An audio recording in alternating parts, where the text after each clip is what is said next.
Right on. Good evening, everyone. I'd like to say hello, call this meeting to order. Today is October 13th, 2020, and we welcome you to our City Hall chambers. We have not been here since July 21st, so we're very happy that we can all be together tonight. And with that, I'd like to ask everyone to stand for the Pledge of Allegiance. I pledge allegiance to the flag of the United States of America and to the republic for which it stands, one nation, under God, indivisible, with liberty and justice for all. Please stand for 10 seconds and let's be reminded of those who have died of the COVID-19 virus. Thank you. You may be seated. Jan, please call the roll. Commissioner McCall, Here. Vice Mayor Hanna, Here. Commissioner Flag, Here. Commissioner Hoopdagel, Here. Mayor Kennedy. Here. Thank you. I'd like to go to agenda item number 1, presentations. And would anyone from the Pinellas County Sheriff like to come front and center today and give your report?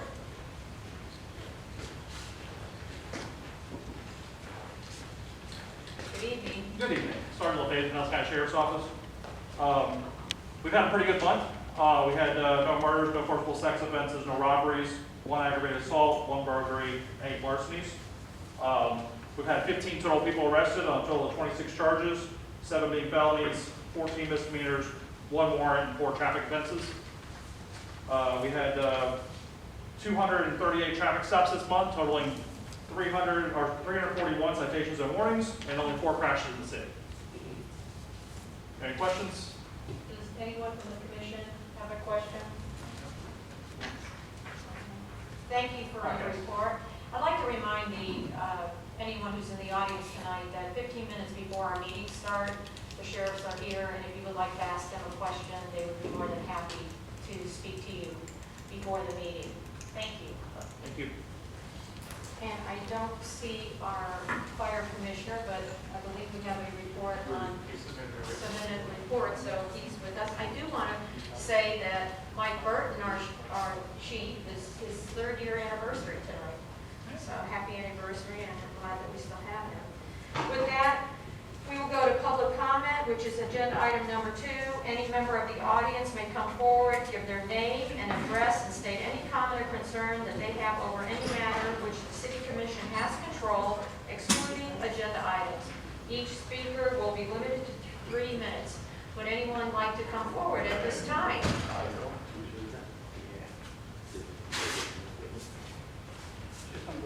Hi, Phil. Hi, how are you? Bill Roble, 112 13th Avenue.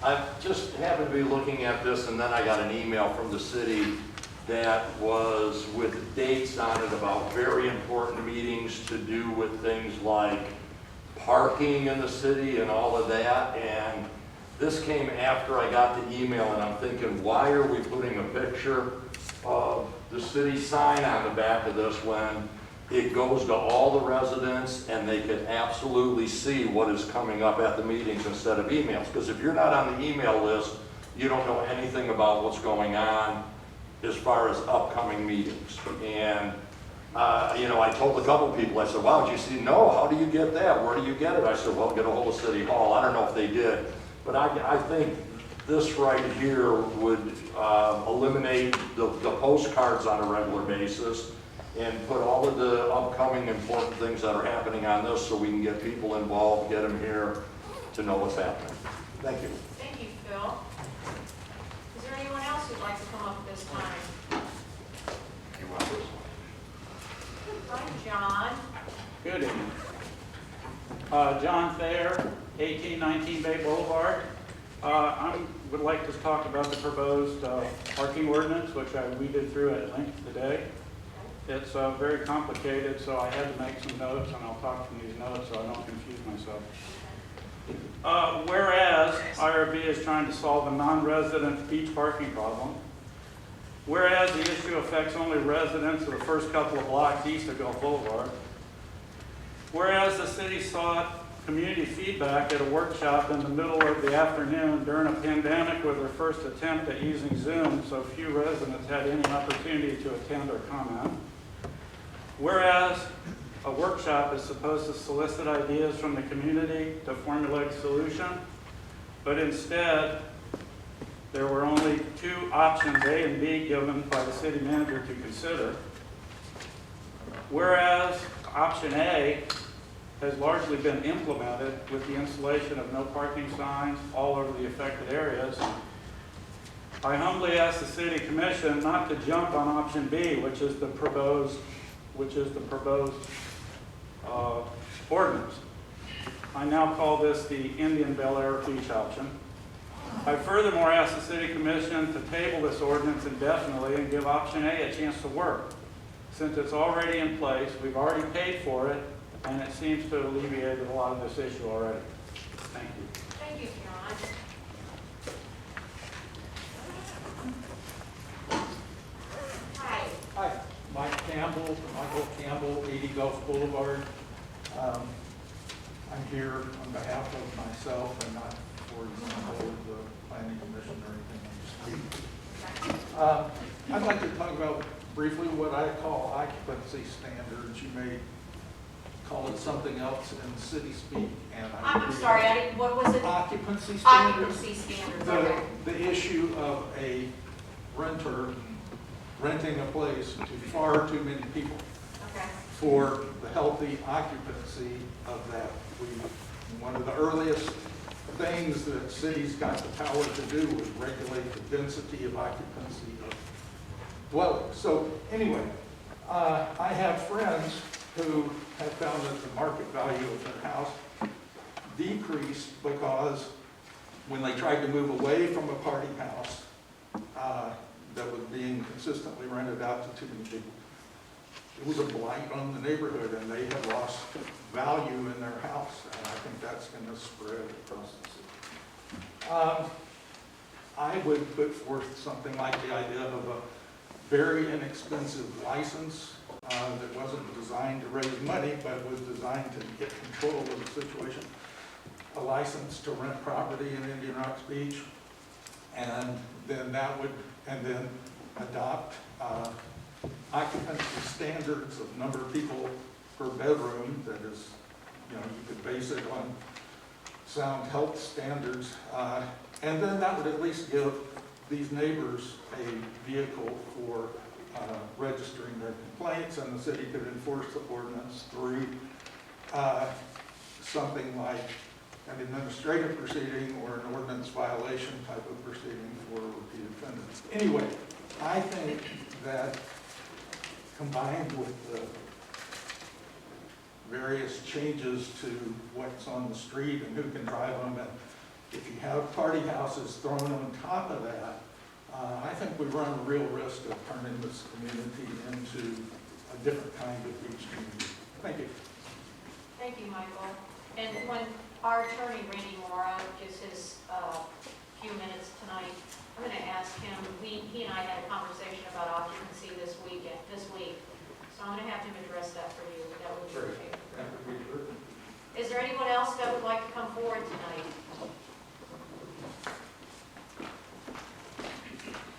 Hi, Heather. Hi, Cookie. Good evening, Heather Ann Bowles, 722 First Street, Indian Rocks Beach. I would very much agree with Mr. Campbell. There is an Airbnb on our street, and I counted 17 cars there this weekend, which is absolutely ridiculous.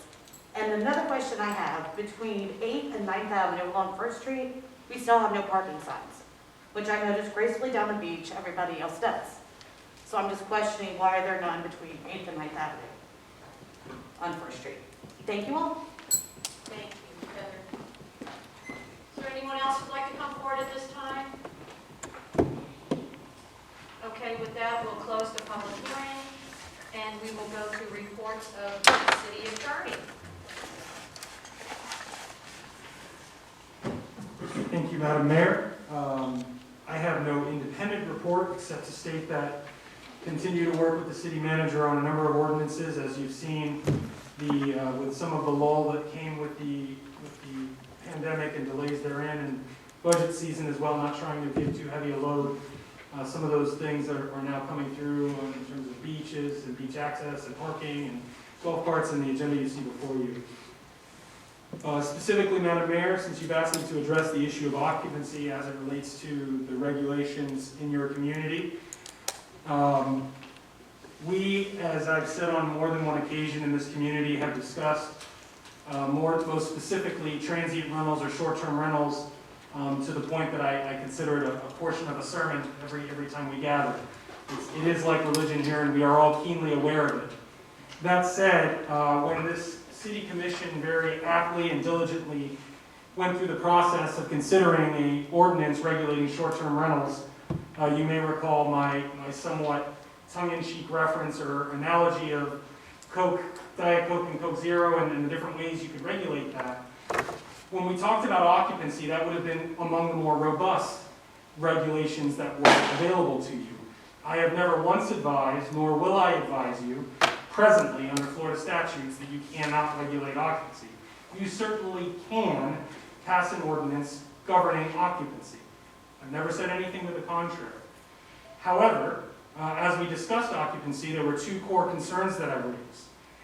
The first being that in the other half of my practice, in which I'm a litigator, I'm representing communities on the West Coast, south of here, that have received nearly $26 million in claims under the Burke-Harris Act for various regulations, most specifically those dealing with occupancy restrictions. In that community, it was 2 persons per bedroom up to X number, not to exceed X number. That was challenged and has thus far been upheld in the courts as and I want to make a distinction here as we talk about legal issues, nuance is critical. It was never, can the community do this or not? The issue was, in those cases, that there is statutory authority in Florida. Everybody's familiar with the idea under the Constitution that if the government takes your property, they have to give you some money for it. By statute in Florida, there's an added level where if the government causes a diminution in your reasonable investment-backed expectations in your property, and they cause a diminution in value as evidenced by a bona fide valid appraisal, then you may be compensated for that diminution in value. And so what some attorneys on the plaintiff's bar have said is regulations like this that are intended to address ancillary aspects of rentals can create those suits. Whether those are successful will depend judge to judge and ultimately on appeal. In that case, they've prevailed so far because those occupancy restrictions were built into the comprehensive plan. That not being the case here. The other concern was, as you pass occupancy restrictions, is enforceability. The challenge with enforceability is an administrative one, which we talked about the desire in this community at that time. And of course, these are legislative enactments. You are always free to revisit and alter them. We are here at that. But please be mindful, when we discussed it, that the administrative concern was, how do you authenticate, in fact, 1, what the appropriate occupancy is, and 2, if someone's in violation. If someone says, if you show up at 9 o'clock and there's several cars and they say, we're just here to watch the big game, or we're just having a cookout, or we're just doing an interfaith study, how do you at that point authenticate how many occupants are there, how many are overnight occupants as opposed to temporarily present?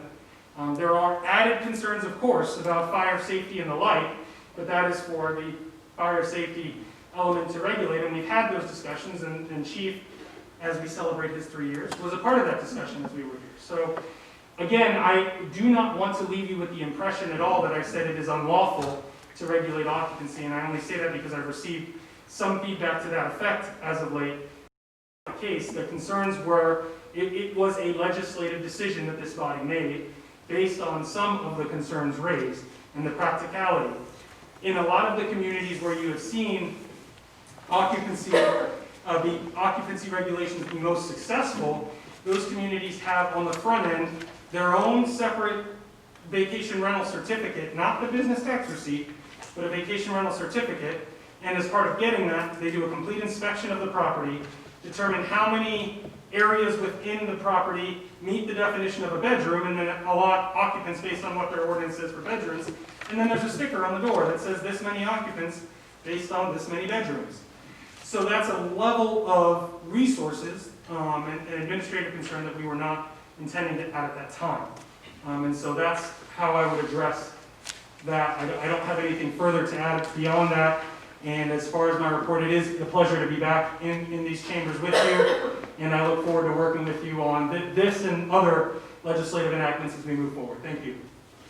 Thank you, Randy. Greg? I've got to take that off. I know. Or I'll never be able to see out of my glasses. Let me address a few things. I have a list, so just bear with me for a few minutes.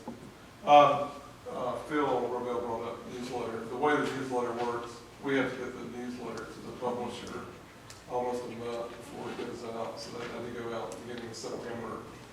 COVID has created some unique circumstances, as you all know, and that's why tonight there's 3 routine ordinances on the agenda. In November, if you've been missing out on meetings, get ready, because we're gonna have some good one, we're gonna have a good one in November. So it was a deadline thing, and that's just the way newsletters work. You know, in that case, we're forced to send out a postcard that'll be going out in the next week or so. It'll list the ordinances that are coming up in November, so it's a timely thing. I wanted to just talk, and like I said, we haven't been together for a while, but I think it's important to kind of lay out some things. And these are in no particular order, I apologize if you try to follow my logic of how I came up with the order, there's no logic to that. I want to talk to you for just a minute about beach easements. And I'm just going to give a real, probably overly simplified version of kind of where all that stands. The Corps of Engineers is requiring on any beach easement project, and it's just not here in Pinellas County, it's out throughout the United States, for property owners that live along the beach to sign an easement for the Corps then to turn around and do a beach renourishment process, you know, where they pump the sand on, y'all all been through that. And just want to give you an update of where we are in Rock Beach. There's 180 property owners that received letters about a year ago from the county with a detailed, legally written, no offense, Randy, document that basically said, we want you to sign this to turn over an easement so we can do a future beach renourishment.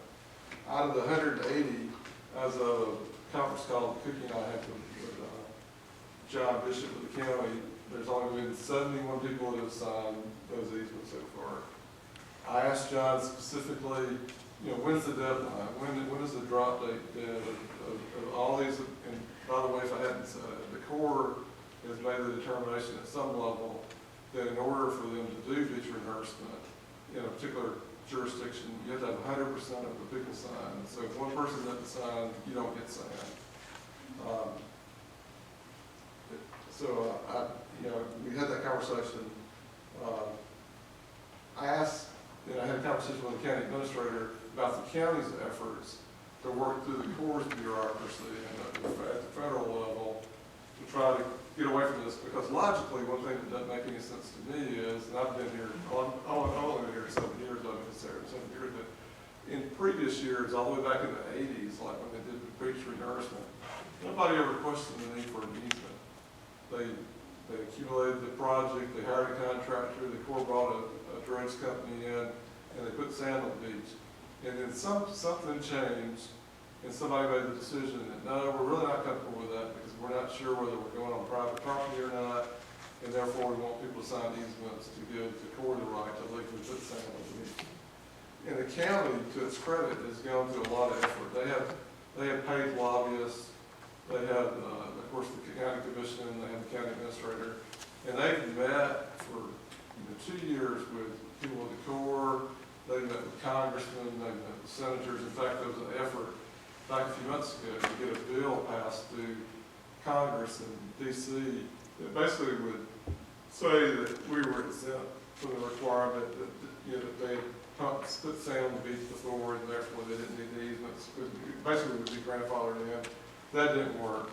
And there is a new effort now to try to go to the U.S. Senate and the same thing happened. But I can just tell you, and this is not going to be a shock to any of y'all or anybody that's in the audience, is that D.C. is, and I'm giving my personal opinion now, it's so dysfunctional that there's no compromise, there's not a lot of give and take. So I think the hopes of getting something passed in D.C. that fixes this problem up there is just not going to happen.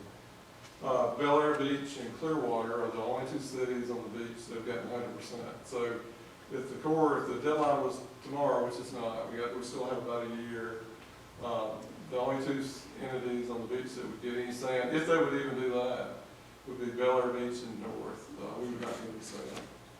The county, in talking with John, they'll meet as many times as people want to meet. They're going to have, over the next month or 2 or 3 months, few months, they're going to have meetings in the beach towns again to once again answer questions and try to clear up whatever the issues are. So they're going to do that because I know I have questions about, I don't know when that's going to be. The county's got to coordinate that with the Corps, and we'll get that done. But I did want to say, and this is one of these moments, and one rare moments in my career as a city manager here, it's just, I need to say this, is that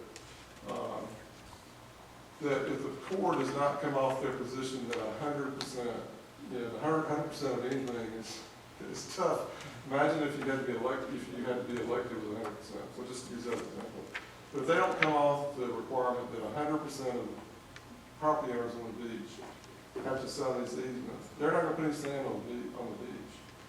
So for those that have been here longer than I know RV's got they got every piece of history you ever want to see about King Rocks Beach. At one point he was showing me pictures, and I'll make it the years wrong, but back in maybe the 70s, 60s, 70s, when they didn't re-nourish the beach and the water was virtually up to the seawall.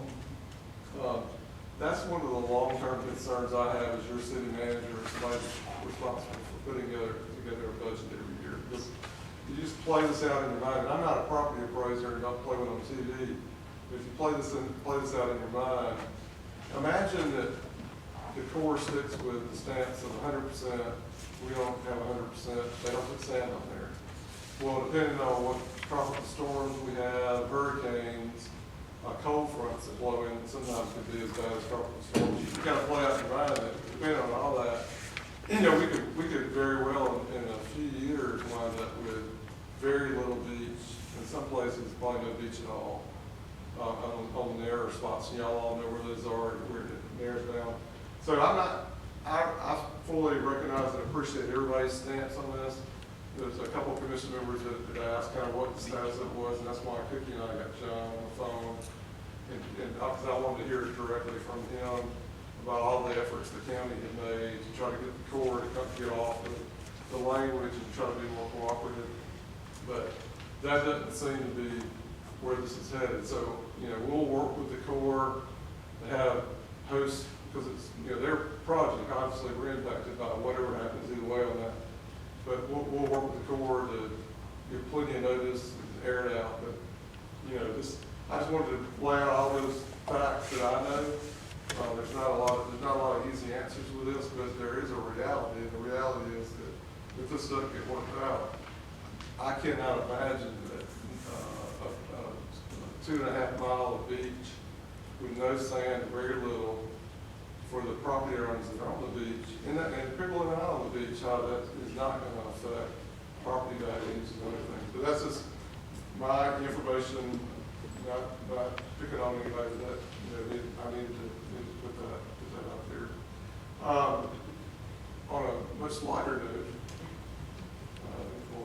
I want to give you an update about the Gulf Underground project. This kind of gives you an idea of what's coming. You may have noticed down by close to Joe's office on Gulf by Slice, they're starting to install the new light poles. So this is a perfect image. The new kind of shorter LED light, that'll be what will remain, and then the big pole and all the wires will be gone. We're a little behind schedule, so the Dukes are behind schedule because they had to pull off so many people.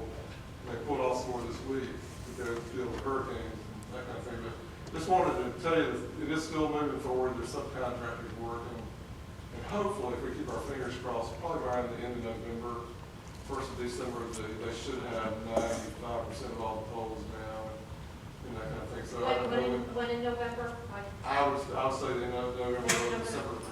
One of the negatives, not a big deal, is just the reality of it, is that from Walsingham south because of all the work that's going on there. We start putting holiday decorations. There'll be nothing on that end of town because obviously we can't hang things we're supposed to be doing. You know, I didn't know if y'all noticed that is moving right along. You know, the new budget went into effect on October the 1st. We've already started the reconstruction of La Hacienda. Camp Along Field, which is the project that's in the budget to put in all new lighting, Camp Along Field, the energy efficient LED all in and around. That, the PO has been issued for that. We're trying to work out the timing with the softball league schedule and the Little League schedule.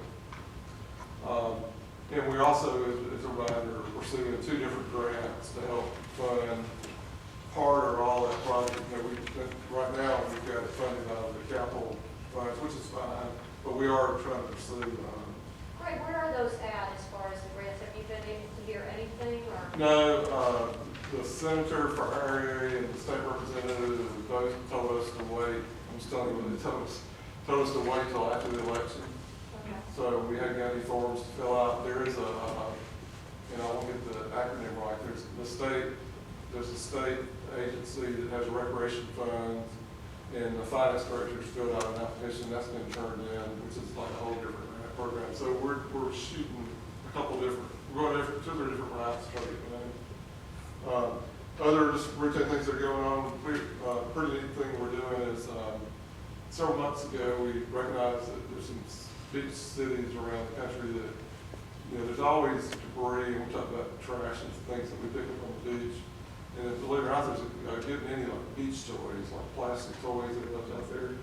One of our really talented people that works for us built these little bins that we're going to roll out tomorrow. There are 5 locations on beach accesses. One we're going to open up officially in the morning or tomorrow afternoon. It's the 22nd, but it's kind of like the free book thing where if you've got beach toys and you want to leave them, you can throw them in there, and that way people can reuse them. There's be 5 different locations for that. We canceled Hollow Fest because of COVID lingering, and as an alternative thing, Greentown kids are going to be out in front of City Hall tomorrow between 5 and 7, and hand out pumpkins to whoever wants to pull to get them. The citywide garage sale is Saturday, November the 21st and the 22nd. I warned y'all these were no particular order. Had an email today, I think from one of our previous speakers that was wanting an update about the pedestrian study that the county did. Remember that? Where we looked at crossings and where they were. And just to kind of tell you what we know about that is, number one, remember that Gulf Boulevard is county right away. It's not a city right away. So when they do it, how they do it, it's based on their time schedule and their finances. They've already implemented on the cross streets on the east side of Gulf Boulevard. They've put the pedestrian crossings, you've probably seen that. They still are going to do that on the west side of the road. As far as implementing the rest of the plan, which just to remind everybody, was to close up, not to remove the islands, but to close up 3 of the existing crosswalks and to build 8 new ones on that stretch. They're not going to do any of that until they resurface the road, resurface the Gulf Boulevard, because it makes sense. I mean, you don't want to tear out things like island and all, and tear the asphalt up and then have to redo it. We're trying to get a better idea of when they think that'll be, but that's strictly in the hands of the county. They haven't, like they've done the side streets. And once I get a better idea when they think they're going to come resurface the road, that's when they're going to tear things out and move things around. Well, that's kind of where that is. On the November 10th meeting, and this will be on the little postcards that go out, is that there'll be 3 primary ordinances on there. One is the no trace ordinance, and for the benefit of the public that maybe have not been involved in this conversation so far. The no trace ordinance is basically just a cleaned up version that if you bring something to the beach, you take it with you. Because I take y'all on a tour anytime you want. There's more and more people that are putting out permanent chairs on the beach, and just you know to leave down there. So basically, what this is to do is very clearly, straightforwardly say that if you leave it on there and we go down there after 10 o'clock at night, we're going to take it off. Because that way, it impedes us picking up trash and raking the beach. So that's what that ordinance generally is about. Another one that was referenced is the on-street parking ordinance. Four of the five commissioners directed, the consensus was for the city attorney to draft an ordinance that ties residential parking decals to parking within certain hours. I think it went up 9 to 5. That'll be discussed, and that's entirely at the commission of going forward with that or not. And the third primary thing is the update to the parking fines, and we talked about that. We've come up with a number that we think probably stretches that as far as we can based on some legal things that we've looked at. But those will be the primary things that'll be on the agenda. So if you missed coming to City Hall and auditorium and meetings, get ready for that. And then last thing I have, and I'm done, is at the next meeting, there'll be some representatives here from the Florida City County Management Association to recognize the city manager and the commission on the fact that the city will be celebrating its 50th anniversary of this form of government, the commission manager form of government. So they'll be coming to do that. But a lot going on, and I'll be happy to answer any questions that you have. If you have any. Greg, I just wanted to clear up, the pumpkin patch is actually Thursday. You said Wednesday? That's why I was well, I have it on my phone, I'm just asking. So let me we get back to you on that. Okay. Cookie, there's a calendar I put in front of you. Yeah, look on there. Well, it is tomorrow's better. Anyway. No, you're correct. It's It is the Thursday. 15th. Yeah, I misspoke. Okay, so just so everyone knows, to drive by and get a pumpkin from the Alley's group, the Greentown Kids. It is 5 to 7 on Thursday night in front of the City Hall. Just so you know that. I just got a quick question, Greg. I was asked last week, as far as the postcards, are we mailing those just to the addresses, like to the physical address, or do we have like everybody's mailing? Well, address? the postcards that we sent out now for the last 3 or 4 years, we mail one to the address of every registered voter inside the city. Okay.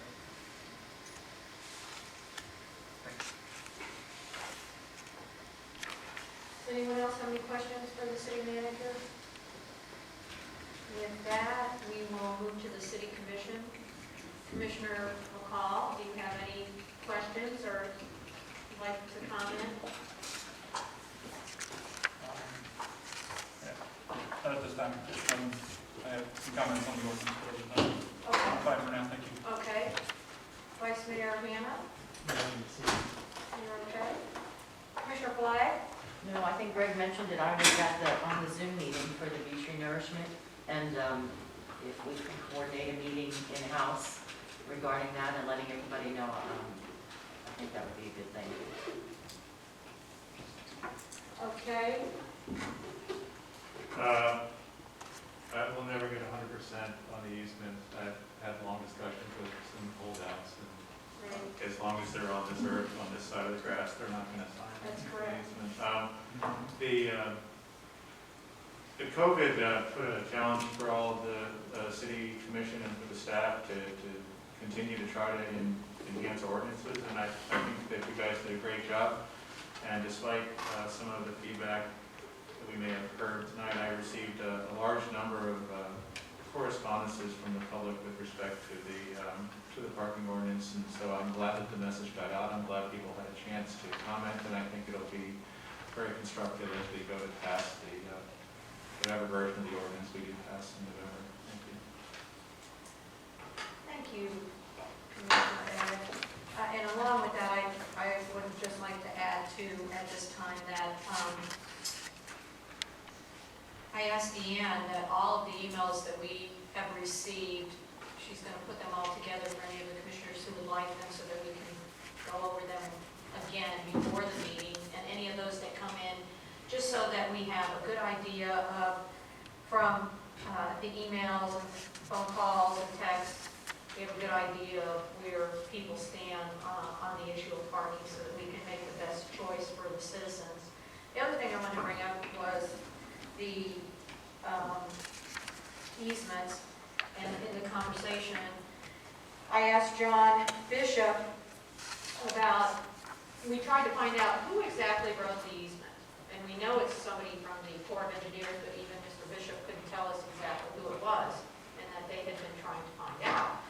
So I was talking to Stephen Carey, who is the Congressman Chris' assistant, and I kind of told him what was going on for us in our community, and that there are so many people that won't sign it, and an attorney who had spoken to me about, she actually does live on the beach and did sign it, but what her thoughts were, she was signing it because she definitely wanted the sand, but she did have some questions about a paragraph. So what our intention is that we're going to try to find out who at the Corps actually wrote this piece, the document, and the contract. And Congressman Chris is we're going to set up a meeting if we can do this, and he's agreed to do that too, and talk to the Corps about what is in the contract that seems to be the problem for the citizens who do not want to sign it. I also want to say one thing that Greg did not say is this is out of our hands. This is the county and the state and the federal government. So this will be at least my effort. I mean, we will have meetings here, and we will do everything we can the best for the citizens. But at some point, if the contract that they will not change it, or at some point, the county and the state and those that live on the beach have to make that decision. This is my effort to try to do something to see if we can come to a middle ground and that the Corps can see what the problem is and why our citizens don't want to sign this. And it's not just our community. There are many Indian Shores is having a huge problem with it too. So I just wanted to say that and following up. And if we do get a meeting with someone from the Corps, I will definitely make sure that Greg knows and the commission knows. With that, we'll go to agenda item number 4. Are there any additions or deletions? Hearing none, we will move on to the consent agenda. Randy, would you please read the consent agenda? Happily, Madam Mayor, there are 5 items on the consent agenda. Item A, confirming action taken during the September 17, 2020 Special City Commission meeting. Item B, approval of the September 3, 2020 Special City Commission meeting minutes. Item C, approval of the September 8, 2020 regular City Commission meeting minutes. Item D, approval of the September 17, 2020 Special City Commission meeting minutes. Item E, authorizing the city manager to enter into a contract for audit services with MSLPA for fiscal years ending September 21 through 2025. These are all 5 items on the consent agenda, Madam Mayor. Thank you. And with that, is there a motion to approve the consent agenda? Motion to approve the consent agenda? And is there a second? I'll second. And motion made by Commissioner Ed and second by Diane. Perfect. Would you like to call? Or all in favor? All in favor? Aye. Aye. Motion carried. Okay. Public hearings. Agenda item 6A, ordinance number 2020-04, first reading. Randy, would you please read this ordinance? Happily, Madam Mayor, City of Indian Rocks Beach, ordinance number 2020-04. An ordinance of the City of Indian Rocks Beach, Florida, amending Chapter 15, Schedule of Fees, Article 3, Planning, Zoning, Land Use, Section 15-21, Site Development Plan Review Fees, distinguishing fees based on commercial, multifamily, or single-family properties, including engineers as consultants to be paid by applicant if required, providing for legislative findings, and providing for an effective date hereof. This has been a first reading of ordinance 2020-04 by title only. Thank you, Randy. And Greg, would you please present this? Yes. Briefly. Ask this one. This is horrible. This is one of the 5 topics that we discussed when we had the afternoon work session that was widely attended by about 65 people involved in the meeting. This makes a real minor adjustments to a couple of fees. The current code says that There's a initial site development fee, doesn't say what it's for, so that it was $800. There was no set aside for review fee for residential, and there's a good bit for y'all that build houses here, really, anyway. There's a good bit involved with Hetty's time, particularly reviewing a site plan, setbacks, building heights, and all that. So this is just to clarify that there's one fee for commercial, which is a little more intense, and one fee for 500. If we didn't clarify it, now that we're in this new arrangement, we're in the permitting, I could have just said, okay, we'll charge everybody $1,000, but with residential being residential, we discussed in the work session, I didn't feel like that was right. So that's why it's to clarify and to break out the two different amounts, one for multifamily commercial and one for single family. I would just for the record say too that if in the future we had if we had a PUD, then they're still subject to all those fees and reviews and whatever, but this is just kind of more routine commercial projects in the single family, and really what Hetty's reviewing a single family is addition to houses and new houses. We're not involved anymore with air conditioning permits, electrical permits, all those things. It's when, when our planners time and stuff like that. So this is a reminder, that's really what this is. It's just breaking those two things out. Does anyone have a question for the city manager at this time? Any of the commissioners? If not, I will go to the public hearing and I will open it for comments. Anyone wishing to speak, please come forward and state your name and address clearly for the record. Is there anyone who would like to speak on ordinance number 2020-04? Hearing none, I will close the public hearing, and I would ask if any of the commissioners would like to make a motion. I would like to make a motion to approve ordinance 2020-04 with the addendum to fix the Scrivener's error on section 15-21, code is misspelled. It would be a typo in this. Okay. And is there a second? Awesome. Go with Vice Mayor. Okay. Would you like to make any comments besides? No, I think it's great that we're making it a little easier for the single-family residential. Vice Mayor Hannah, would you like any comments? I agree, I think it's fair, more fair. Okay. Commissioners? No? Okay, with that, Dan, would you call the roll? Excuse me. Take your time. Commissioner McCall? We're on coach. Yes. Must be a mess. Sorry about that. Commissioner Fly? Yes. Vice Mayor Hannah? Yes. Commissioner Hoofnagel? Yes. Mayor Kennedy? Yes, thank you. Motion carries. At this time, we are on agenda item 6B, ordinance number 2020-05, first reading. Randy, would you read the ordinance? Happily Mayor, City of Indian Rocks Beach, ordinance number 2020-05. An ordinance of the City of Indian Rocks Beach, Florida, repealing section 74-1 of the Code of Ordinances concerning the prohibition of certain fishing activities, making related findings, and providing for codification, severability, and an effective date. This has previously come before you as an issue that we told you we would be addressing by ordinance, in part in response to citizen comment on the issue. While we've been aware of this more generally for some time now, it's often prudent where possible to bring your ordinances into conformity with state statute. The city has not been citing anybody for violations of these issues such as shark fishing for some time now, in part because Florida statute says that those waters are not city waters and therefore beyond the city's jurisdiction to regulate the activities that take place in the water. And so with that, this ordinance proposes to remove those for two reasons. One, to align them with the ordinance or with the state statute, and also so as not to give the false impression, confidence, what have you, to residents or visitors that the city will be enforcing something that it cannot or will not. And so with that, this ordinance is proposed. There are no line edits. This is a wholesale repeal of a portion of code. Does anyone have any questions for Randy about this ordinance? Commissioner Hoffman? Have you been challenged anyway, or has someone said we have to remove this, or is it something you're doing proactively?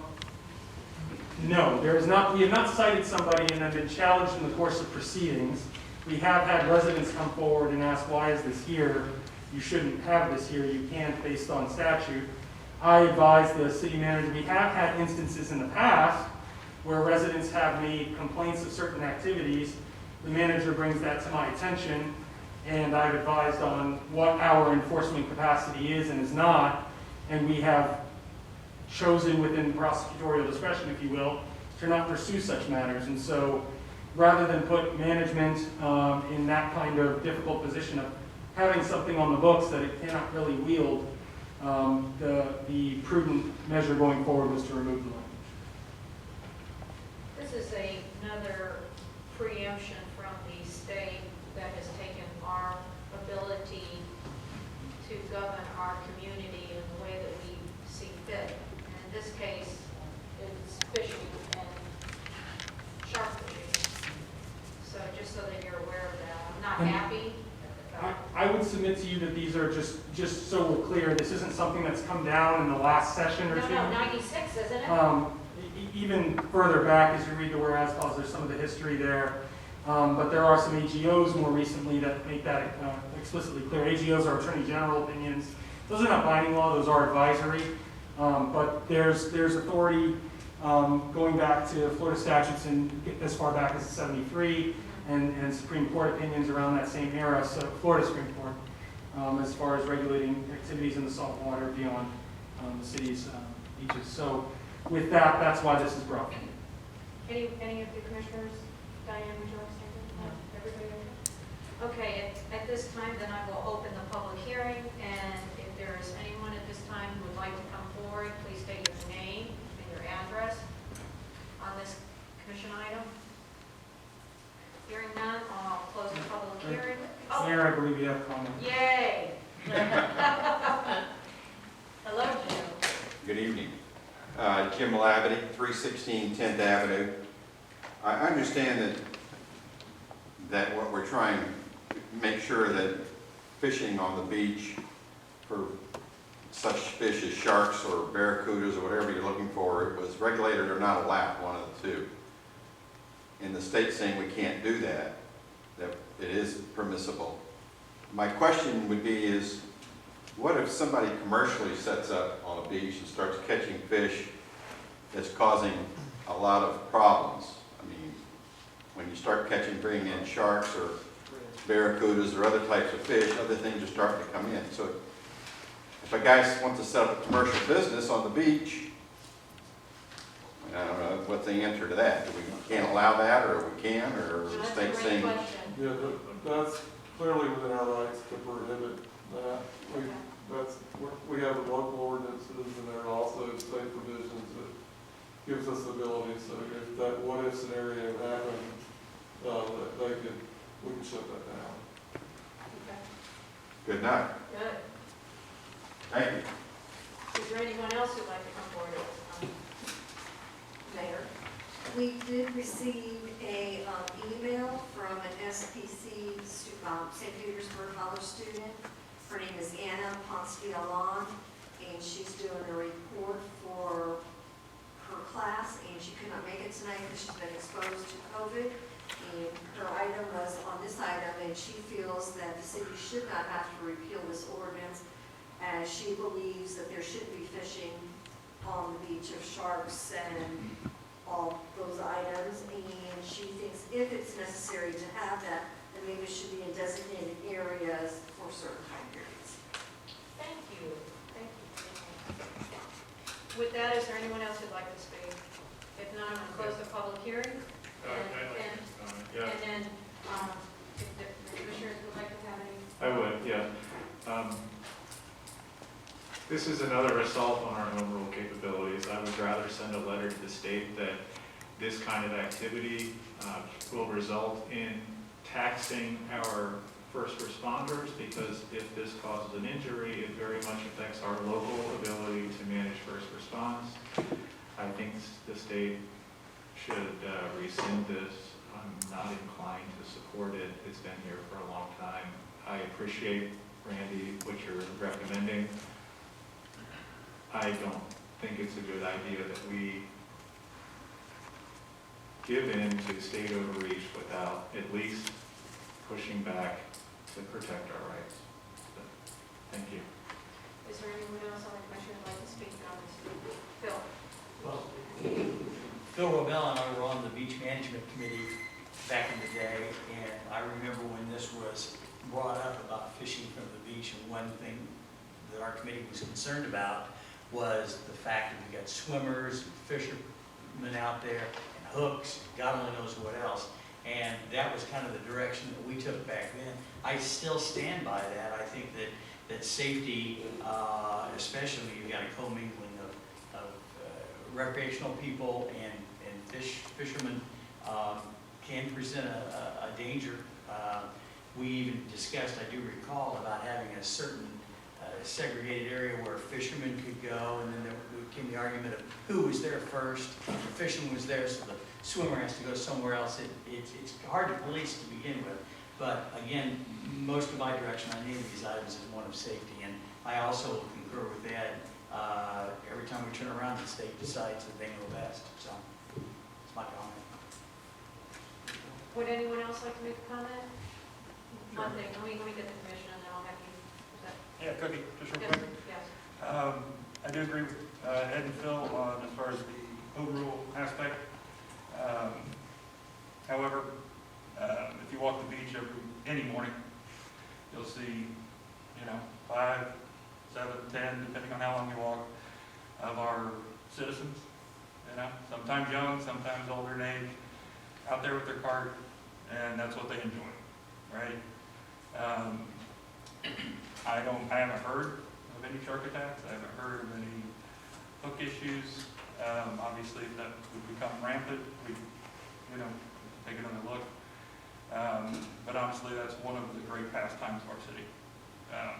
So I would hate to see us try to take that away from our citizens. That's it. Commissioner Flag? I think that, there's a distinction between shark fishing and our people that are out there doing regular, everyday fishing. When you see some of the sharks that they bring in, one time on our beach access, there was like a 4 or 5 foot shark that somebody pulled out and he was putting it in his truck. I sure wouldn't want my grandkids swimming when he was doing that type of fishing.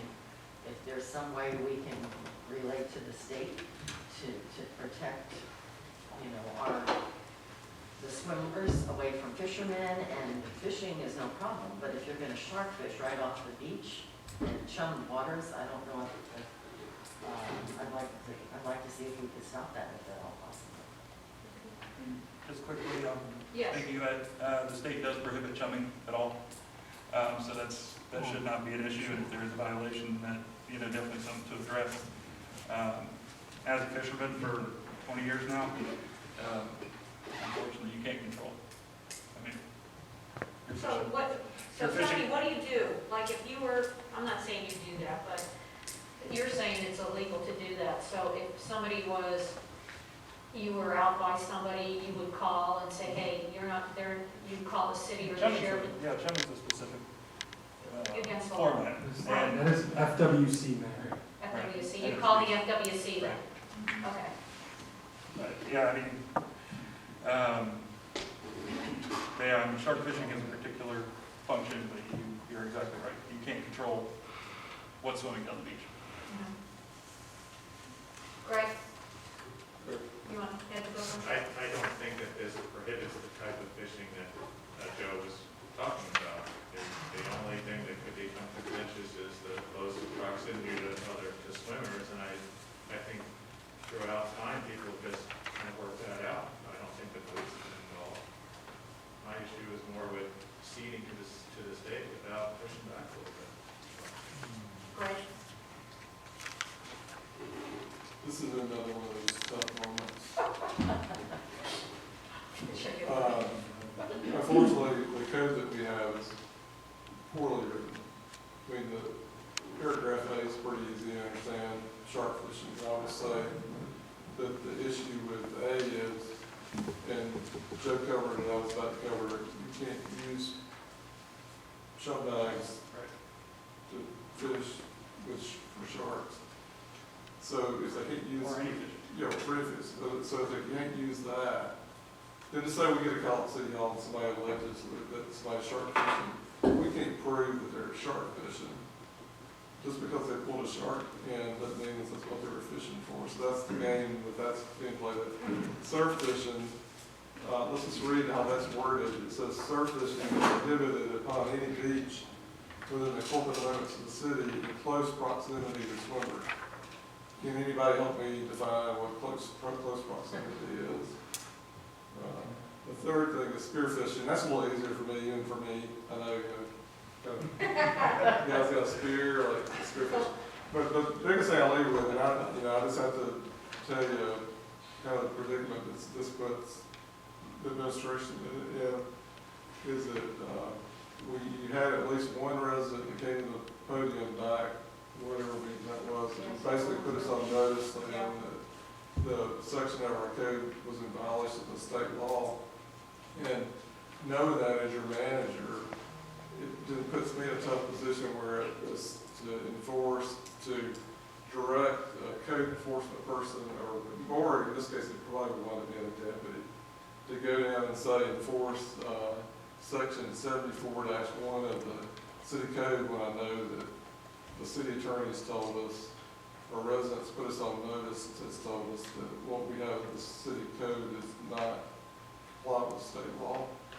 I like the idea that Ed brought up about maybe it's a separate thing that we are to address this matter aggressively with hopefully our senator and our state representative and directly with the people that make these rules, but you know, just lay all our cards out, my cards out on the table. It just puts me in a particular situation because I don't want to put the city in a liveness, a situation where, number one, we can, it's hard to prove, like I just went through, it's hard to prove whether somebody's shark fishing or not, whether they're in close proximity or not, what does that mean? And I can take care of spearfishing. The biggest overriding thing is, you know, the notice of we're not in compliance, and therefore it's on me. Am I going to violate the state law and try to get a deputy to cite somebody when I know that we can't do this?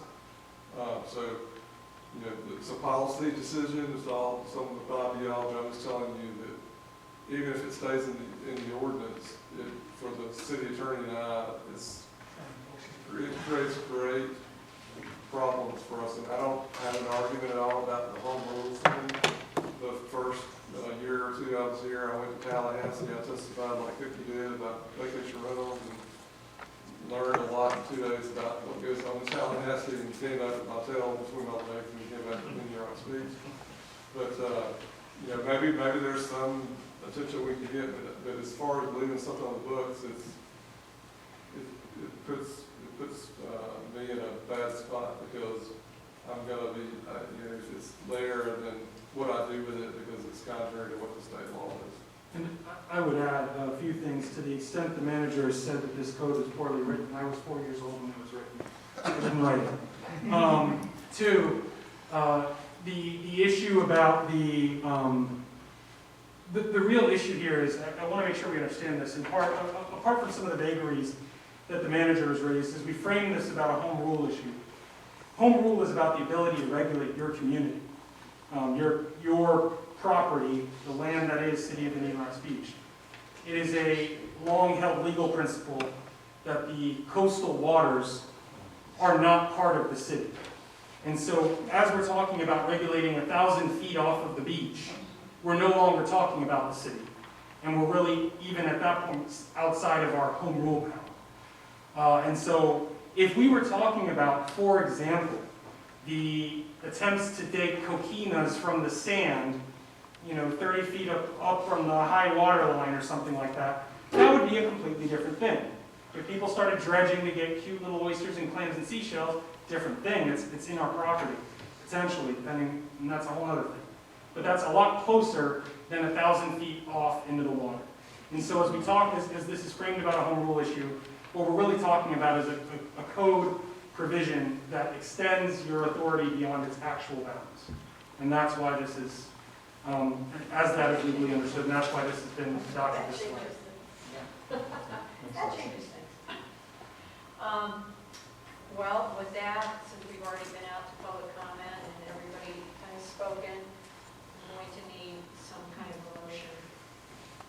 Do we have a motion?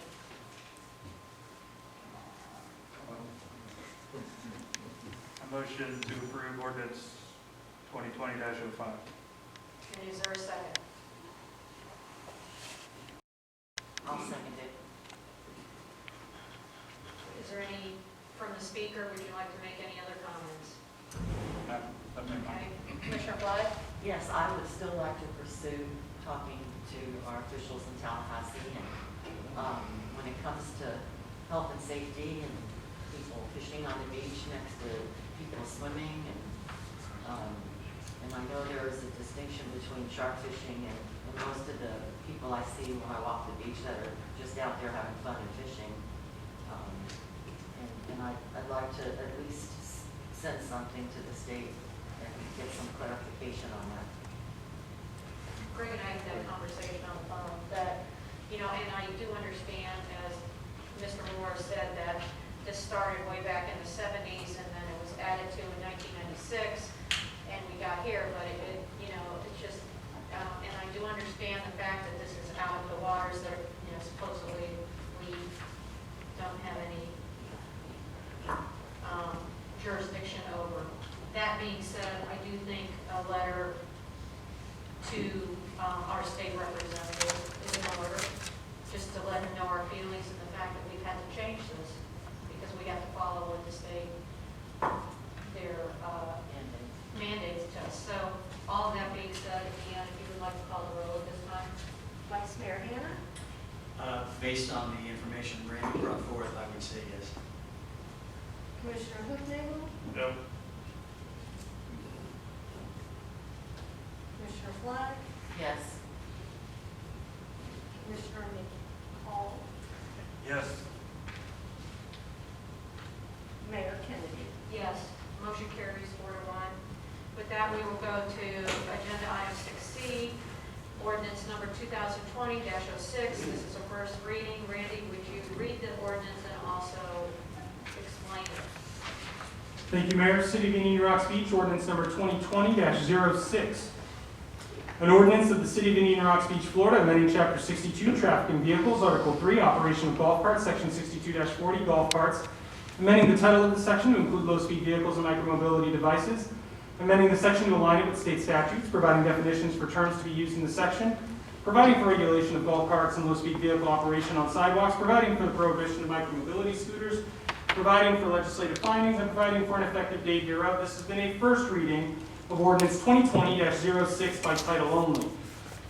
As this commission is likely very aware, golf carts have been an issue du jour for every day that we've been here. I say that to say this has been a core issue, whether it comes up in citizen comments, commissioner comments, PCSO reports, nary a meeting goes by that we don't talk about this. And so to that end, my office was asked to look at and better synthesize the city's ordinances governing golf carts. As you may recall, as we discussed this in the workshop where this was addressed in part, a lot of this comes down to that whole Voltaire notion of before we debate, let's define our terms. What a lot of people think is a golf cart is not necessarily a golf cart. And so there's golf carts, there's low-speed vehicles, there's off-road vehicles, and sometimes these terms are used interchangeably to mean something that looks like what I associate with golf carts. The distinctions between golf carts and, in this case, low-speed vehicles are particularly important because the city cannot require a driver's license for somebody to operate a golf cart. The city cannot require a registration of a license plate or something in the like, or seatbelts for someone to operate a golf cart. And I believe, again, that the age is 14 in this context, which from an enforcement standpoint also, as PCSO raised, there will be concerns about the ability, somebody eyeballing a child, or what they perceive to be a child, and saying that person's too young, and then finding out that's just a really young-looking 17-year-old or a really old-looking 12-year-old. You know, and some of the challenges that presents as calls are made. So in that context, that's what the regulations are for golf carts. Low-speed vehicles are different. They have to be registered with license plates and the like. I want to address a particular point of concern that's been raised in the current draft of the ordinance. I've received, through the manager and otherwise, some citizen feedback, and I think this may address some of those present tonight. In the current draft, it provides that under no circumstances shall a golf cart or low-speed vehicle be allowed to travel north and south on Gulf Boulevard, saying nothing of traversing at the specific intersections noted. Based on the feedback from the commission and in some citizen comments, where there were several comments made about all the impediments to speed on Gulf Boulevard, as we've talked over the last several meetings about different signs and all kinds of things and traffic coming to a crawl, if you will. As this was drafted, it was drafted in a more restrictive manner that included low-speed vehicles in that prohibition. By statute, a low-speed vehicle could operate on Gulf Boulevard. However, by that same statute, if a municipality decides that a street within its jurisdiction should not have them operate for safety reasons, then it can make that restriction. Presently in the draft, golf carts and LSVs are not allowed to go north-south on Gulf Boulevard. That is a policy decision. You can certainly change it. I would advise you that when someone like myself is drafting an ordinance with consideration given to variable feedback, it is often easier for you and for me if I start with a more restrictive element and have you determine at some point thereafter, we don't want it to be that restrictive, let's ease it up, as opposed to you coming to me and saying, now I'm going to look like the bad guy, why didn't you put in what we talked about? So apart from the optics of that, from a practical standpoint and policy, it's easier to start with more restrictive and work backwards. So the low-speed vehicle restriction is there based on an understanding of comments. It is entirely within your discretion to change, to amend that language, because I am saying that because that was raised. As with all things in ordinances, ordinances are legislative, not quasi-judicial, as we often talk about. And so in this context, you make the policy, we provide you a blueprint to work with, you make the policy, I give you advice, you can ignore it, my family does all the time. So as I give advice, make the decisions that you think are best. And with that, I'm happy to answer any questions. There is a very, very detailed memorandum in the material, so I'm not going to go through chapter and verse. I know that you all carefully review those materials. But if you have any questions about the particularities of that, the one thing I will add is this addresses micro-mobility scooters. That is a term of art. That is specifically defined. So it's not just if you see a scooter. Micro-mobility scooters under the statute are scooters that are part of a peer-to-peer platform registration. So, and they've become a little less relevant post-COVID. But as for those of you who track multimodal studies and things of the like, or have traveled to larger cities in the last couple of years, culturally, one of the things that's become very relevant are these scooters that you can unlock with just like a QR code on your phone, and they get left pretty much anywhere, and you can pick them up from pretty much anywhere. So maybe there's 3 at a beach access, 2 at a skate park, what have you. That is what a micromobility scooter is. So if you see a kid on a scooter, this is not prohibiting that, unless that kid got it using a peer-to-peer platform, blah, blah, blah, blah, blah, blah. And so that's that distinction. But other than that, I'm happy to answer any questions you may have. Randy, so if anyone wants to make some changes when they make their motion, when we get to that point, then they would just say the changes that they want to make? It doesn't have to be during the motion to approve motion to approve the ordinance. It can be before that. As with any ordinance you do, you all always enjoy that power to amend an ordinance on the floor. I do think that's important to note. Every now and again, I try and remind the bodies I work with, you're presented a draft to work from. Ultimately, what's adopted is your doing, not mine, not the regs. And so sometimes motions for amendment are made and there's no second, and that's the end of it. One person wants to change it and the will's not there. Other times, spirited debate, what have you. But you as the commissioners do have that power. Okay, is there anyone who would like to ask any questions of Randy at this time? Commissioners? I do. Yes, Joe. In your executive summary, it was under the mobility section. They talked about e-bikes. You know, we're seeing more and more of the kind of battery powered up and down Gulf Boulevard, and it looked like there was a decision coming out October 1st. You said a bill was passed in Tallahassee, but there was a kind of the final implementation was October 1st. Yes, I did not specifically revisit that as there was not a regulation on motorbikes here in this draft, but I can certainly look that up as we continue to have this discussion. Yeah, I was just wondering if that's, because it looked like it was going to be kind of follow the same I will- bike laws, or kind of bike lanes, bike laws, that sort of thing. They're starting to become more and more popular. Oh, absolutely, I'm very familiar, and I would tell you that one of the challenges we've had in this particular legislative session, there's been one strange curiosity, in part because of COVID, in part because of who knows why. Normally, when a session finishes, the governor signs the bills within, there's no set forth amount of time that he has to sign them. And this is the first time where that's gone for months beyond session, whereas some bills are still getting signed that were passed back in February and March. So I will check on the status of that particular House bill reference there. I don't know that offhand. And thank you for clarifying the peer-to-peer. That was one of the other questions on the mobility component. My other section is more, not a question for Randy, but just a comment. I would say the golf cart, some of the aligning with the state regulation. Looks, sorry. A lot of that, a lot of that looks like it's going to go very well. I do have concerns, obviously, with the low-speed vehicles, the ones that are, as defined in here, licensed, insured, moving north and south, obviously through, even for Pinellas.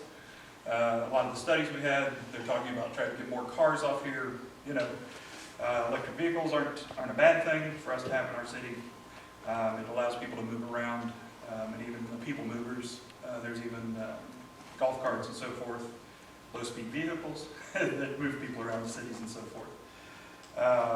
The other question I did have, kind of in that section 3 of designated areas, there didn't seem to be any access points south of 8th. We did not change the access points provided. Those are the ones that currently exist within the code. I did not touch anything within the access points. You said that you did. Is that right? Are you talking in reference to specifically golf carts? Yeah, under this ordinance, it said the designated areas where the golf carts will be able to cross. I'll just address the golf cart part of it. To be honest with you, some of these other things I get a little fuzzy with, but golf carts, that's from the current ordinance, and specifically, if you don't have a tag on a golf cart, there's no legal way that you could get on Gulf Boulevard to get there. So, remember 4 or 5 years ago, we had a long discussion about trying to widen the sidewalk by the retaining wall, and that would cost $400,000 to do it, just so people would get there. But I'm specifically addressing golf carts legally. They can't, if they don't have a tag, they can't get from here to there. I mean, my thought was, like any business or the Holiday Inn or anything of that nature that's already downtown, if they employed such a thing, to be able to get their clients across was just my concern there, that there wasn't any access. You're talking about the crossing from. Correct. Okay. Yeah, That's state road. intersection of Gulf Boulevard. These are for the county road, to cross the county road. Gulf Boulevard's a county road, and then it becomes a state road after the light. And I don't Thanks for the think. invitation. Appreciate that. See what he's saying? See there? Yeah. So, Comes over every day. Commissioner Hoffman? So, I'm going back to your memo that you sent us, and I wasn't clear on the e-bicycles, Randy. It says they have to be afforded the opportunity to operate wherever bicycles are allowed, but then the next sentence, it says that local governments are authorized to regulate the operation on the prescribed areas. The issue that was brought up to us was the operation of high-speed e-bikes on the sand, and the danger that that was posing to people, pedestrians, fishermen, other things. Understood. So I'm not clear from your note whether we would be able to address the operation of e-bikes on the beach or not. I can tell you that the statute reference was signed by the governor in June. I did confirm that while we were talking. I'm presently reading the enrolled text to make sure that it stayed in a form that aligns with what the memorandum references. As in my recollection of the ordinance put before you presently, it addresses golf carts, low-speed vehicles, and micromobility devices, but does not specifically address electric bicycles. As it was raised as a concern, and I'm aware of that, but there was no discussion in this body about further restricting their operation apart from a general, Well, to be clear, we weren't sure whether or not we had the ability Understood. to do that. For sure, and I didn't mean that as some indictment of your action or inaction on an issue, just to say that the ordinance was drafted where we did have clear consensus. So the current draft, as I understand it and recall it, does not address their operation. I'm looking at it now, and would be happy as we continue this discussion to tell you what the final enrolled language allows us to do in that regard. And the second question I have, thanks Randy, because that would be something I think we might have consensus if others agree. Low-speed vehicles and the operation of a low-speed vehicle along Gulf Boulevard, north and south, is that something that's in our jurisdiction or is it not in our jurisdiction? There is, the way that the statutory language reads on that, in one moment I'm pulling that statutory language up. And the Wi-Fi is staying sustained as I do that. One moment.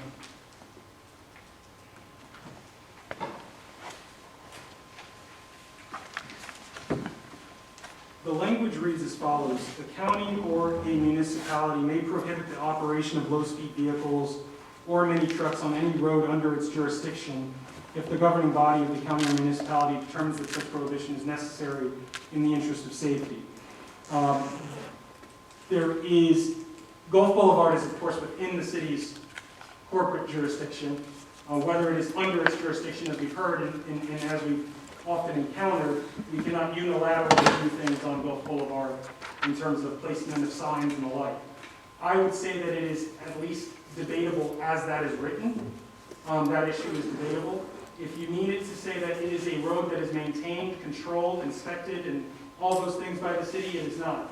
If it is interpreted to mean under its jurisdiction to mean within its city and within the areas that it regulates, it is within the city. I would say that, and I know that that's a lawyer's answer, but that's what we do. It's under its jurisdiction is a debatable conclusion in that regard. Today, if there's a low-speed vehicle, is it allowed to go north and south? Presently, there's no prohibition, so yes. And are you proposing in this to make that prohibition? There's no, let me be very clear. Today, you have nothing in your code about low-speed vehicles, so everything we're doing is new in that regard. I am not proposing, but the current draft of the ordinance includes language restricting that, which it is not presently restricted, yes. I have to make the distinction that I'm not proposing, because I don't suggest policy on this. Did we give you the guidance to do that, or, like, that's new to me? Yeah. So- Did we ask you to do, I mean, I'm saying, did we as a commission come with a consensus? I can tell you, chapter and verse, as we sat here and worked through this in a workshop and otherwise, I was not given chapter and verse direction on every single restriction in here. Okay. I took the consensus that I understood about maximizing safety and eliminating impediments to travel on Gulf Boulevard, or flow of traffic, if you will, on Gulf Boulevard, and took that and said, here is a draft to work with. It is by no means me saying that this is the more prudent policy, this is the better, smarter, or appropriate policy. It's here is policy, here's something to work from, and let's go from there. I did not have consensus direction on that specific issue, nor did I have it on the full I draft. appreciate it. I just, my memory didn't serve me Yeah. clearly. So I think we'll have a discussion about it, but I think that the fact that low-speed vehicles have headlights and taillights and Right. safety belts, I don't see the issue with it.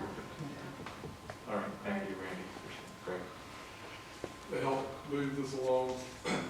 I can tell you that I've had plenty of discussions with a number of individuals, on the draft of this, and there's not any issues with Pinellas County about low-speed vehicles on county roads, so just to maybe move this along as your manager, I would not have any issues with, as you move forward, this ordinance is changing the language to allow them, because they have to go through the licensing and all that.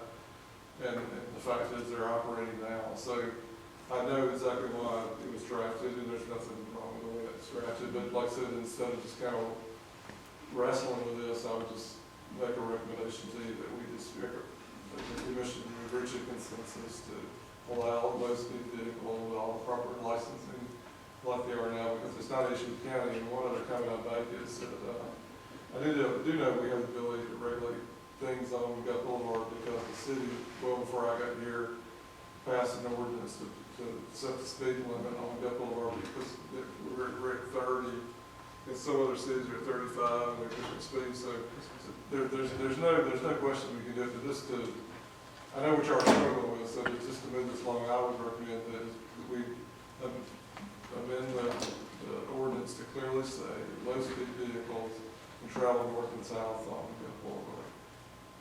Thank you. Is it, Diane, would you like to? Yeah, that was one of my notes. Okay. And that's wonderful that we can add that in. And also, I wasn't clear, does the ordinance say no motorized bikes on the beach? It does not. It doesn't I address. didn't see that anywhere. Greg? And I don't know if we can do this now, but I would just also tell you that ever since we had the widely attended work session that we had in the afternoon, there's been a lot of feedback from people that live on the beach and don't live on the beach about the growing number of issues with these, how do you define them, the battery charged bicycles, and people almost getting run over on the beach. So whether we address it in this ordinance, I would leave it probably in Randy's hand and see if we could easily accommodate that or not. That's something that I've got to put back on the list and get done, because somebody's going to get hurt with it. Yeah. They're hitting 35, 40 miles an hour.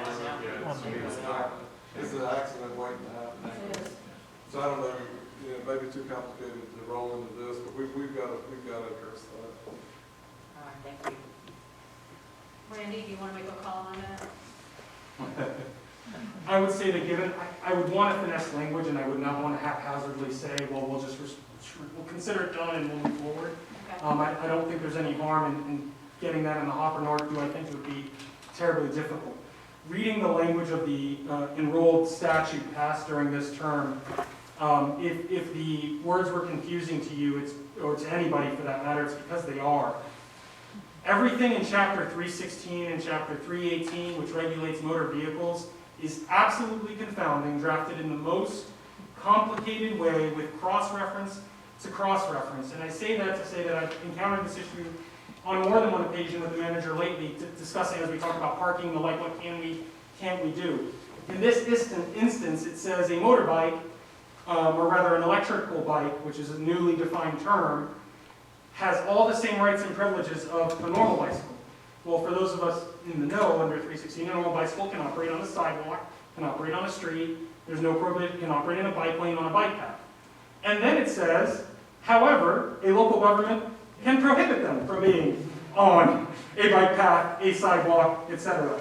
And so they have all the privileges unless we say they don't, is basically the new thing. The language is typically drafted towards streets, highways, roads, shoulders, bicycle lanes, sidewalks, multi-use paths. It's not specific to beaches, for example, but I don't think it's any stretch to say that that is an outgrowth of where pedestrian traffic can be found. So as we draft that, I would say, rather than put this in on a second reading and then have somebody say, you slipped it in, even though the backing's there and everything, I think your better course of action would be, let's get another ordinance together that will amend whatever you adopt here to add that language. Commissioner Hufnagel? I think the issue is whether we are able to distinguish between an e-bike and a bike. And I think you'll need to do some research on that, given the way that our state legislatures tend to operate and the lobbies that tend to influence their definitions. I suspect we will find that we are not able to make a distinction. That's my fear. There is an appreciable difference in the way they are defined in the statute, and much of what that statute that was passed this session did was to try and create a new definition that puts it somewhere between what we normally consider a bike, like you give your kids, and a moped. Somewhere in the middle is electric bike, and there is a very specific definition in the statutes for that, and we can crib that language, say it in the whereas clauses, which I know you're a huge fan of, we can point to, that this legislative enactment, the spirit of that, and that the city desires to draft its ordinance in conformity with the statutory authority granted in that statutory language and definition. And so I don't think it'll be terribly difficult in that regard, given this recent enactment and the way that's done. If we were trying to create this anew without that on the books, I agree with you, it would be much harder to do in my single office what they do by committee with special interest and otherwise to get a perfectly finessed, in their idea, definition. Just appreciate double checking that. I still have my suspicion. Absolutely, happy to do so. Randy, so even if it were as simple as, when we come to that part, as saying only non-motorized bicycles are allowed on the beach, if I have a battery-powered or gas-powered or whatever, it's still a motor besides me as a human, correct? Well, so I think we're a little, so this is interesting because procedurally, the ordinance before us doesn't specifically discuss this. But the memo does, and that's because I did want to be sensitive to all the multimodal concerns in the community. At present, an electric bicycle is a bicycle or tricycle equipped with fully operable pedals, a seat or saddle for the use of the rider, and an electric motor of less than 750 watts, which meets the requirements of one of the three classifications, and then it gives classifications basically that they cannot exceed the speed of 20 miles per hour with other attendant things between class 1, class 2, and class 3. And so that is the framework that the statute works with. And that were we to draft something, that's how that would go. And of course, there's always some language in statute because, or some language, a discretionary authority within language. Because we might say it's unlawful you wouldn't want to draft it to say it's unlawful to have an electric bike on the beach if the person's just walking it from the beach access to their back pavilion or something, and then you don't let them get sick. So things like that, like you have to try and anticipate. Okay. With that, if the commission is done with questions, I'd like to close and open to the public hearing. And if there's anyone who would like to come forward at this time to speak on this. Mike. Good evening. Mike Fowler, 102 Markdale Boulevard. I would just simply like to ask that the low-speed vehicle part of this ordinance be taken out of the wording. I think I understand that everybody's in agreement that they're fully legal and we're licensed and we cover insurance. And I think it's just a wording issue, but I would just like to ask that that be taken out of the ordinance. Thank you. Thank you, Mike. Is there anyone else who'd like to come forward at this time to speak on this agenda item?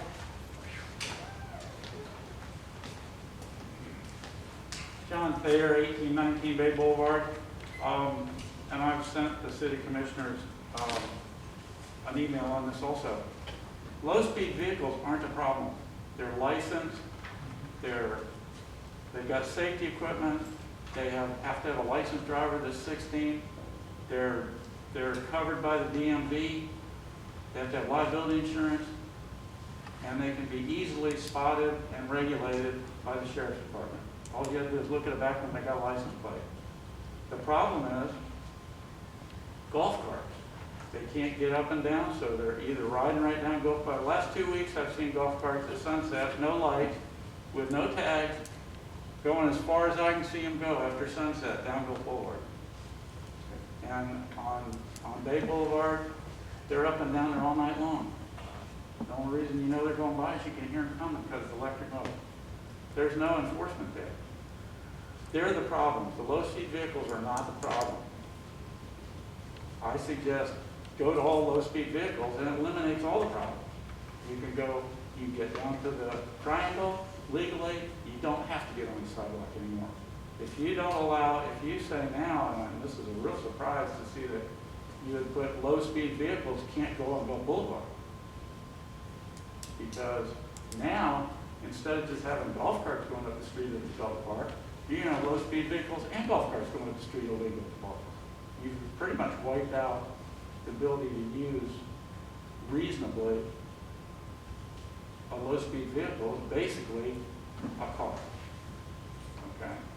So that needs to go back in my mind. It's the golf carts that are the problem in most cases. They're the abused item in the city. And they operate solely at the distinction of the city. And if they're being abused, take it away. Make them be low-speed vehicles, case closed. Everything's so simple that way. Thank you. Thank you, John. Is there anyone else who'd like to come forward at this time? Bill Robo, 112 13th Avenue. There's controversy, low-speed golf cart. I mean, I consider it a golf cart as like a club car. There's no lights, there's no seat belts, there's no turn signals, no license plate. And the problem is I've seen them all the time. They're in the bike lane because cars are lined up behind them between the bike lane and the sidewalk. And the problem I see is lack of enforcement, period. Because it's been going on for a long time. I've been complaining about them on the sidewalks and in the bike lanes for months and months and months and months, and I've never seen any enforcement. Nothing against the deputy in the back, but I've seen them driving in the golf cart, I mean, in the bike lane, and the sheriff just go right by them. Or see them on the sidewalk, and the sheriff's just going the other way. They're, you know. So I think lack of enforcement is what's causing a lot of this, where you have to write this ordinance and everything like that. And real quick on the motorized bikes, I'm just surprised that you can have a motored vehicle on the beach, period. Something that is not self-propelled. And I'm sure there's a law that says no motorized vehicle. And I mean, I don't see how you cannot consider that a motorized vehicle. So, thank you. Thank you, Phil. Anyone else who'd like to speak? Jim, I'm not going to leave till you get to speak. Hello, Todd Plumley, 417 First Street is where my office is. Obviously, it sounds like we're going in the right direction here.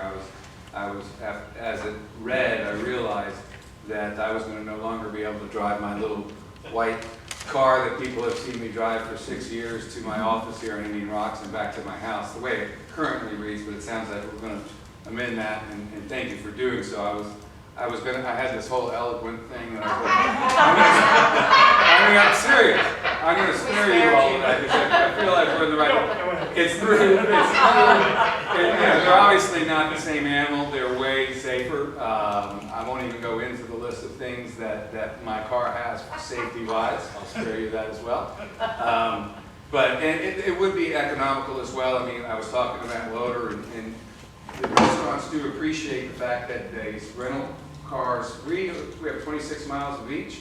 Indian Rocks Beach is right in the middle of it. And all of a sudden you say, stop at the borders to all these rental little cars that want to go eat at Gravity Hills or whatever. Indian Shores have 2 places that rent those. I know Clearwater has at least 1, if not 2. And those are lumped in the way this is worded with these golf cart issues. So that's my stance is please let me drive my car. I haven't had any issues in 6 years going back and forth to work.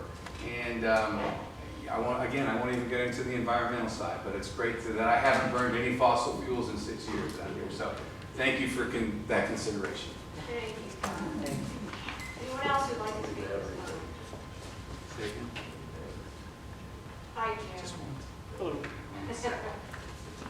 James Mills, 814 First Street, and I'd like to ask, I'm like the last gentleman, I had this long, eloquent thing to say, but hopefully I don't need to say it now.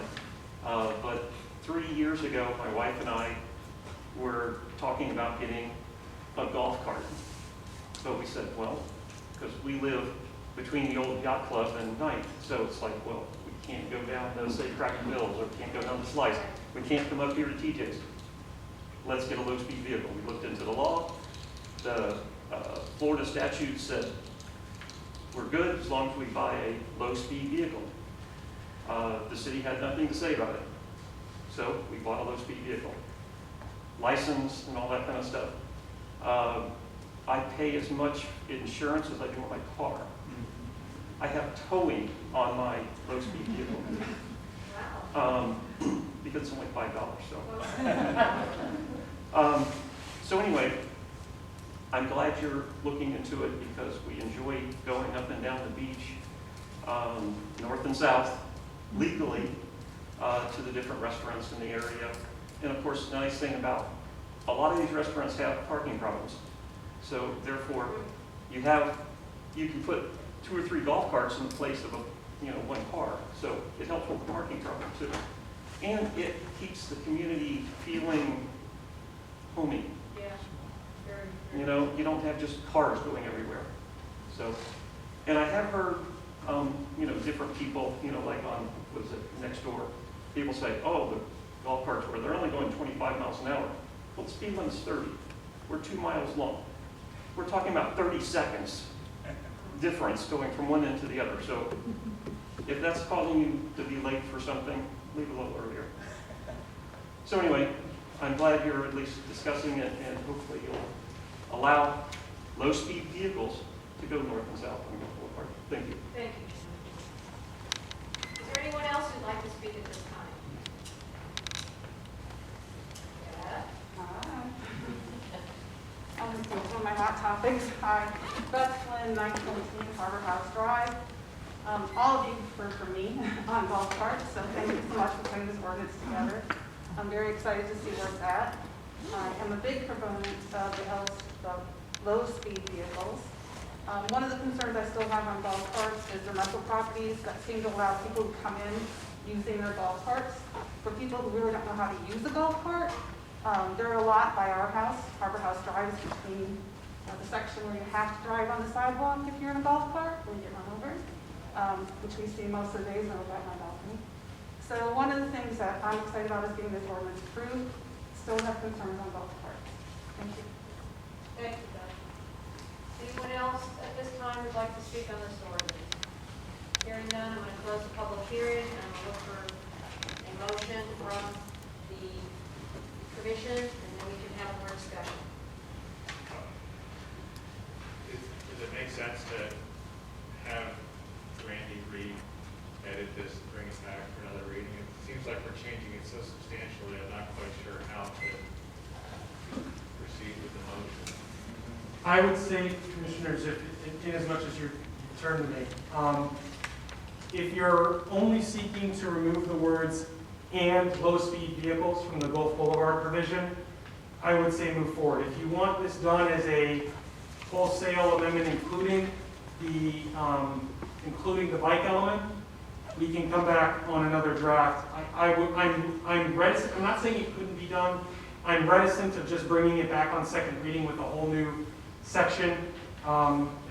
We've heard concerns already this evening about adequate notice and feedback on things, and I would not want to be or have you perceived or characterized as trying to do that. So I'm not saying legally we couldn't. That's a prudence thing I've talked to the manager about. But if you're just talking about removing the words "and low-speed vehicles" from the Gulf Boulevard, which, by the way, seems to be the only real focus of the language that is actually in the ordinance. I would suggest to you you should keep all the other language about low-speed vehicles in terms of defining them and helping your enforcement to be able to make those distinctions in that regard. I can tell you when we first sat down with PCSO and I provided a version of this memorandum now before you, some of this was even information that they've not received in the past, even working with other communities that have golf carts. And so I don't think there is nothing else in this except perhaps the prohibition on sidewalk operation, which has not been an issue of contention. So Randy, what you would do is if we were to agree to that, then you will bring us a separate ordinance that has to do with the motorized bicycles. If you say, if by that, you mean, sorry, just really literally pronouns without antecedents. Okay. If by that you mean giving you language on motorbikes, yes, I can either do that by another ordinance separate and distinct from this process, and this can be adopted and then amended to include that. And remember, we still have to come back for a second reading on this regardless. Or we can put this language in and then decide how we handle that administratively otherwise. My recommendation is to make the one minor adjustment to the ordinance. We need to get this on the books because of the whole 14-year-old thing. We've been in limbo in our ability to really enforce this.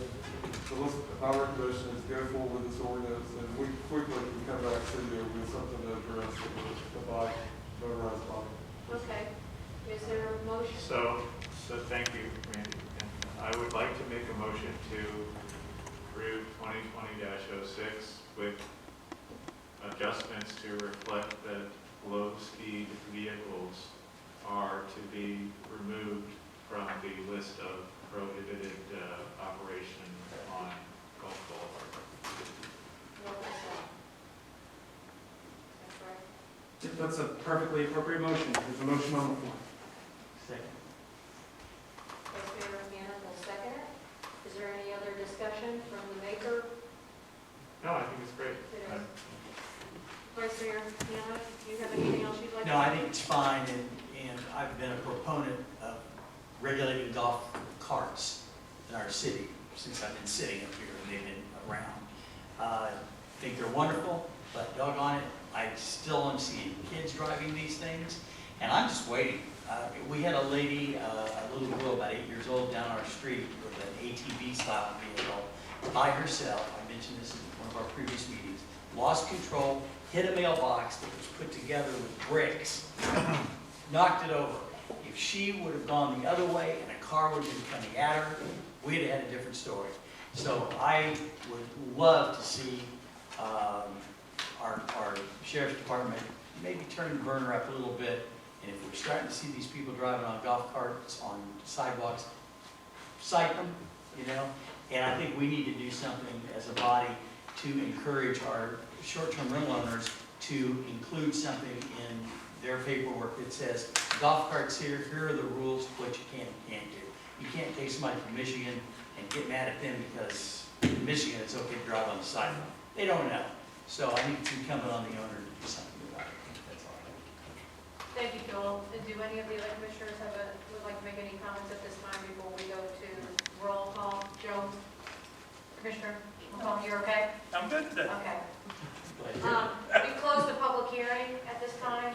Okay. Deanne, at this time, would you like to call the roll? Commissioner McCall. Yes. Commissioner Fry, Yes. Vice Mayor Hannah, Yes. Commissioner Hiltnagel. Yes. Mayor Kennedy. Yes, motion carries. And I think that we will now go to agenda item number 7, other legislative matters for which we do not have any. Agenda item number 8, work session items, we do not have any. And is there any other business to come before this board tonight? May I ask a question concerning the November meeting? Yes, you may. Anticipating more than maybe 25 people showing up to that meeting, can we do something about speakers outside if we're still going to be under the COVID spacing? If we're still under the, I should all check, if we're still under the same restrictions that we're under now, what we'll do, we'll have a meeting like we had back in Carlton Live, where it'll be a mix of an in-person and a Zoom meeting. The speakers outside serve no purpose because we still have the problem of having a number of people on here. So if nothing changes, we'll probably have a combination of technology. And that's what we mentioned earlier, that's the unfortunate situation, we're trying to move these ordinances forward, and I know y'all want to do it, but there's limits to, how we do it. The governor can, and we're working under a couple of county restrictions. Those go away, and that changes the whole thing, but if we had to make a decision today, it's probably going to be a mix of Zoom and that's the max right there that you're looking at. Under the current regulations that we have as far as number of seats out there, actually. Mr. Mills, I did allow for Phil Rowell to speak. Would you like, what was it that you wanted to ask?